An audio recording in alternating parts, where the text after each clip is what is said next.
How to disable app lock on WhatsApp. What's up everybody, welcome back to the channel. In today's tutorial, I'm going to show you guys how you can easily unlock or disable the app lock on WhatsApp.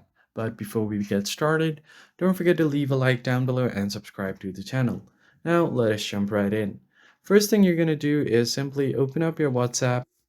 So as you guys can see, if I try to open up my WhatsApp, it's asking me to unlock it first, meaning that my app lock is enabled. So in order to disable the app lock, what you're going to have to do is access your settings menu. To do that, on the top right, you'll see the three dots, and now you can just tap on settings from there. Now, next step is to head over to your privacy settings.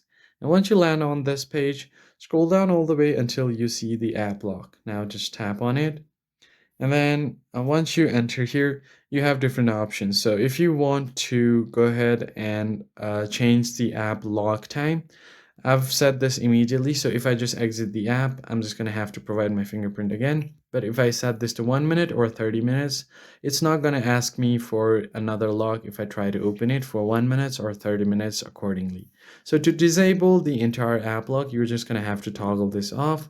Now the app lock has been successfully disabled. So if I just go to my home screen and clear out WhatsApp from my chat and my recent apps and then open it again, it's no longer asking me for the unlock or my fingerprint, meaning that the app lock has been successfully disabled.